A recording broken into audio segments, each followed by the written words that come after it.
Sometimes life doesn't break you, it prepares you. And sometimes the person who saves you is a stranger you were never supposed to meet. King Aryan ruled over a vast kingdom, stretching across mountains, rivers, and forests so deep that travelers often got lost. From afar, his kingdom looked like a paradise, and indeed, it was. The cities were bustling, crops plentiful, and the people well-fed. Yet behind the towering palace walls, the king felt a loneliness no wealth could erase. He had been a ruler since his youth, ascending the throne after his father's death. His father had been a strict man, teaching him that strength was power and love was a weakness. Aryan grew up knowing that fear could command loyalty faster than kindness ever could. And so, he became a man of ambition, strategy, and control. Yet at night, when the grand halls fell silent, Aryan would walk alone, gazing at the starlit sky, and ask himself, why does my heart ache?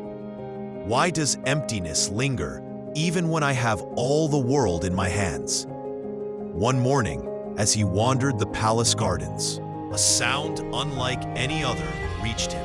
A soft, melodious chirp. I didn't realize when my hope faded away. I began surviving, not living. Then that day arrived, the day that hit me harder than any failure ever had. I returned home after another meaningless day. My mother was sitting silently on the floor, holding her chest. Her breathing was heavy, painful. I panicked and ran to her. "Mama, kya hua?" She forced a smile. "Bas thoda sa dard hai beta, thakan hogi." But her hands were cold, her lips pale, her eyes watery. I searched the house for her medicines. They were finished. I checked my pockets. 210 rupees. The doctor's fee alone was 600 rupees. My world collapsed in that moment. There is a special kind of pain when your loved one suffers and you cannot help them because you are broke. I sat outside the house that night, my head buried in my hands. Something inside me broke. Something inside me screamed, "Arman, how long will you live like this? How long will you watch your mother suffer because of your excuses?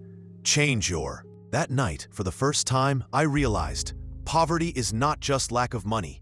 Poverty is lack of options, lack of control, lack of freedom. And I decided I would never feel this helpless again. Not ever. I walked around the streets, mind racing. The world looked different. I saw people selling fruits, running small shops, fixing shoes, repairing bikes, everyone earning something. Why not me? What is stopping me? And the answer hit me. Me. Only me. I went home, took my old cracked smartphone, and typed, "How to earn money online without investment." Thousands of answers appeared. Freelancing, YouTube, video editing, graphic design, Amazon, Fiverr, dropshipping, social media management. My head spun. "I don't know any of these," I whispered to myself. Then I read a simple line. "Money comes from skills, not hopes." I repeated it again and again until it became a part of me. That was the first spark. I didn't know what to do, but I knew I had to start somewhere. I liked storytelling. I loved motivational videos. I enjoyed emotional content. I admired content creators who changed lives with their words. So I asked myself, why can't I do this? Why can't I make stories that heal others, motivate others, help others? My heart whispered, start, even if you are not ready. And so I started. Every morning, after making tea for my mother, I spent hours learning. No paid course, only YouTube tutorials, free apps, free tools. I downloaded CapCut VN Editor, Canva, Pixellab, Snapseed. At first, everything felt impossible. I didn't understand transitions, timing, pacing, text animations, music syncing, nothing. But I kept going. Every day I improved 1%. My mother would sometimes say, "Beta, itna time phone pe kyun lagate ho?" I smiled and said, "Bas ammi, sikh raha hu." She didn't understand what I was doing, but she trusted me. I wrote my first motivational script. It was terrible.